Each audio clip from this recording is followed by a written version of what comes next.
to me. So I gotta say, first of all, at the very top, Sergio Perez, man. Honestly, like to see him pull a pole, also when no one is expecting it. I don't think anyone was filming him as well when he like he just crossed the line and everyone's like, "What?" Even Charles, like you could see. Yeah, there was no footage of him, and there was no talk. They called it out too. They said that we weren't paying attention to him when he won. But can we just frame up his amazing achievement by saying, 11 years he's been in F1. He's had 215 races, and this is his first pole. Okay. First pole. Yeah. In 215 races. Wow. 215 races it took him to get his first pole. I mean, if that's not hard work and commitment, I don't know what is. And the more I think about Perez, the more I love him because he is such a team player. Oh, I love Perez. I love Perez. His demeanor is one you can get along. Like you love it. Like it's great. But his words after when they interviewed him, he said that it was one of the best laps of his life, and it just brings me back to playing F1 and the days where I would smash you guys in F1. All of those laps were my best laps in my life. Man? Why are you doing that here, man? Because it was you can feel, when you're on a lap or when you're on a heat up, on a hot lap, yeah, you know it. Every corner, every turn, every turn you take, you hit the apex, you get the traction, and I believe that's the lap he had. They get heavy from holding the wheel, the sim seat.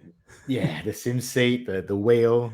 But anyway, and I love how he puts it in perspective. He goes, "Man, if I had 1,000 races, 1,000 laps, I would not be able to duplicate that lap ever again." Yeah, and I think that was what was really telling. Is like you could almost see Charles and Sainz were just kind of like a bit lost of like, well, hang on, like we both said, and I think Charles as well. Like Charles is like, I did a really good lap. He goes, so for Perez to be here, like, and he didn't say in a cruel way or a mean way or anything, but just based on surprised.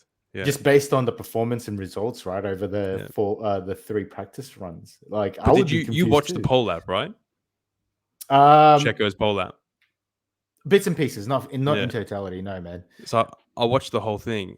And I was expecting it to be really smooth. Like I was just expecting, and it was like, there were parts of it that were smooth, but really he it's almost like Checo's style. Like he wrestled that car around in areas as he comes off that curb, the car like just flew off it almost. I think we have I think we have a footage of that. You want to try and play it? See if it plays nicely. See if it plays let's see if it will.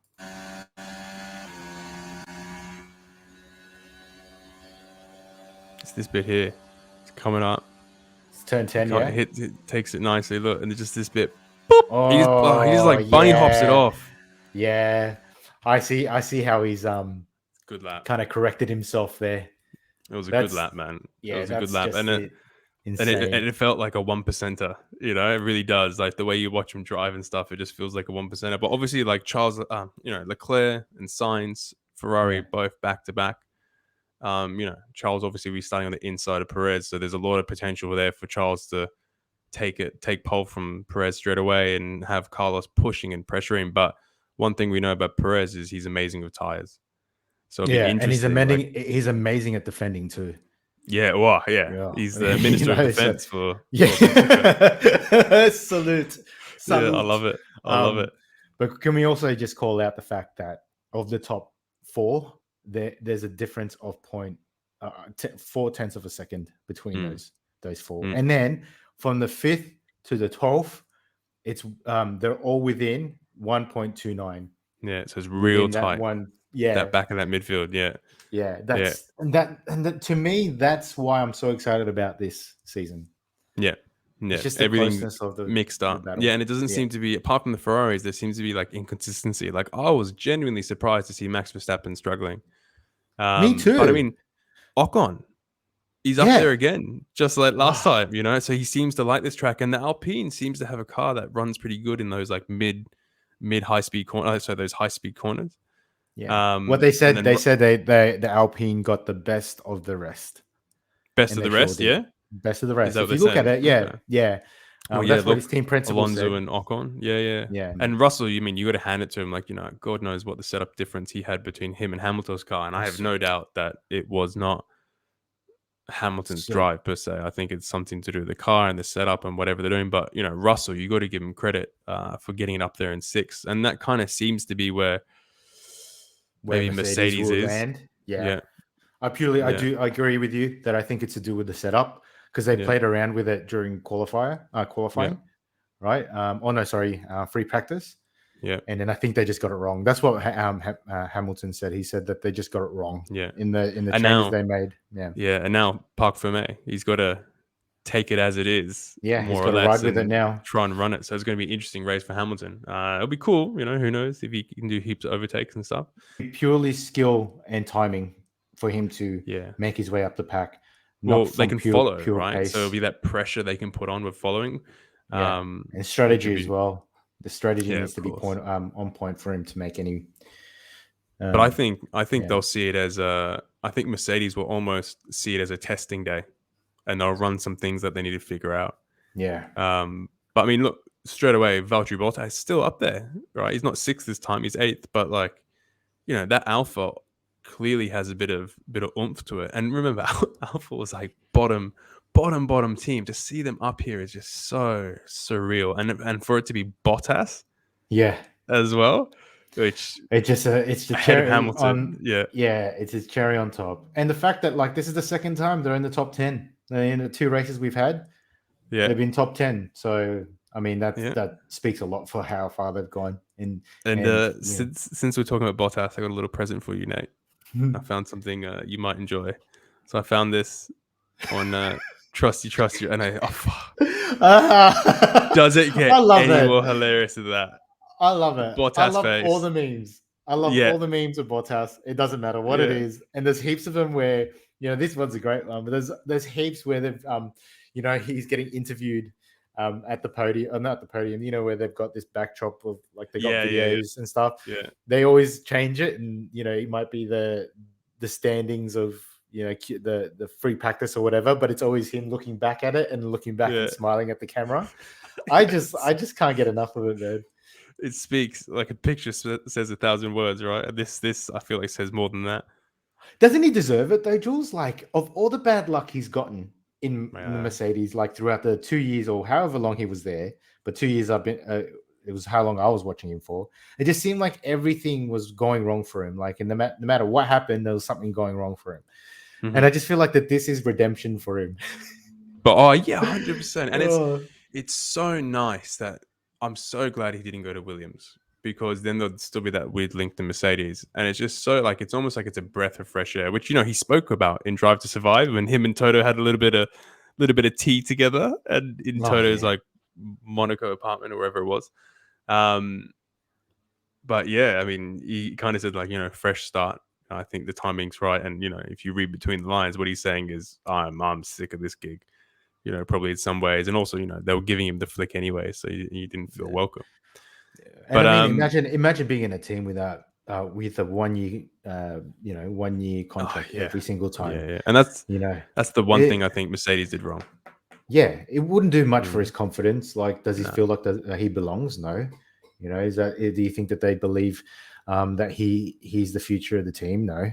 It's always about Hamilton the whole time he was there. So for me, that photo says a lot, and all the memes say a lot about how happy we are about Bottas and where he's at. And I just hope that he's always up there. I don't care if it's I'm going for another driver. As long as Bottas is there, I'm happy, because that guy deserves a podium or at least, come top 3. Top 3. Yeah. That's what I'm going to say. Bottas for top 3 at least. Bottas, top 3, naked in the sauna with a coffee. That's the dream. Yeah. And then out of the sauna, goes and dives into the ice cold river, lake water that he does. He loves doing that stuff. Where he goes classic Finn. Yeah. I don't know what it's called, but that stuff. No, but good on him, man. I'm so happy for him. Yeah, no, I'm happy for Bottas too. And again, also the other Alfa Romeo, which you can't see there, but that's position 12th, and old mate Guanzhou. He did all right. He's within, what is that? He's been within 4, right? So as he does better, hopefully he'll get some points in the race. So it's good to see Alfa Romeo hopefully scoring potentially this weekend double points.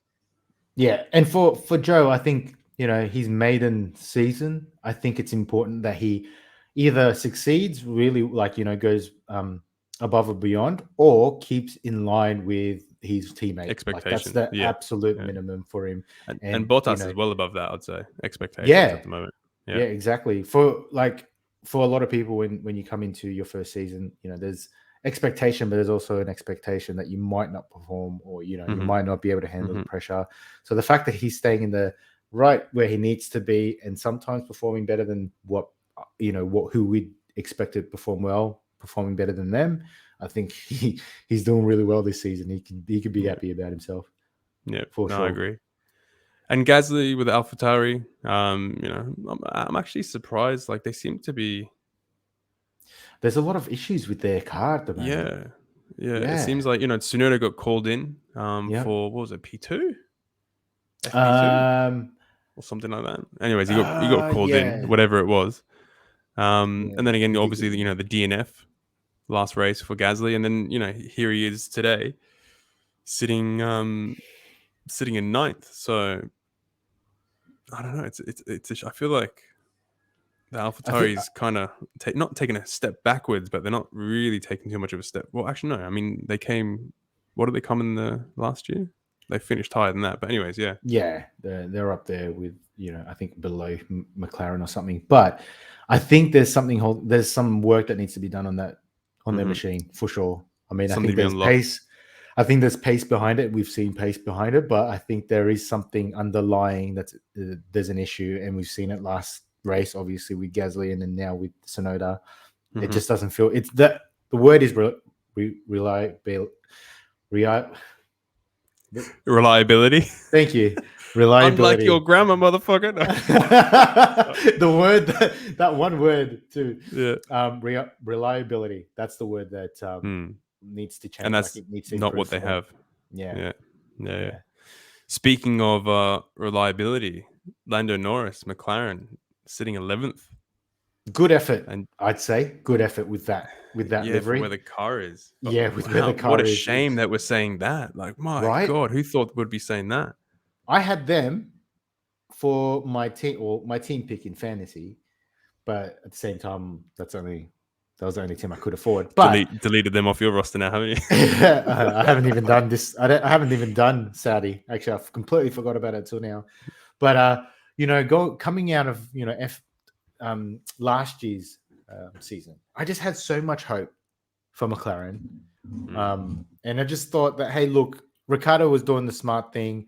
He jumped into that team knowing, where their future prospects were in terms of where the team's going to be at. So he made that move in a smart way. So that's why I was kind of like, if Ricciardo thinks that they're good enough, I think that they're going to do well in the next, in this new era. But man, was I wrong. Yeah. I mean, honestly, after Daniel Ricciardo left, not to get sidetracked too much, but he left Red Bull, and I was like, was that a good idea? And then he went to Renault and which Alpine, and he kind of he did all right. And I was like, oh, okay, so he's still performing, he's still doing right. Like obviously, trounced Hulkenberg. And then he made that jump to McLaren, and I was like, oh. And then ever since then, I think ever since Daniel Ricciardo left Red Bull, he struggled to find his footing. He hasn't seemed to be able to find, because when Ricciardo was at Red Bull, I was used to seeing him at the top row all the time. He was a great driver. My personal opinion, Jules, is that he made a massive mistake moving out of Red Bull. Massive. And I think it was to do with ego. Yeah, I mean, all F1 drivers. Yeah. And every F1 driver should have some. Yeah. Right? That's what drives you. That's why you're so competitive. It might be a team sport, but really it's a single player game. You know what I mean? But moving from Red Bull to another team because of that, and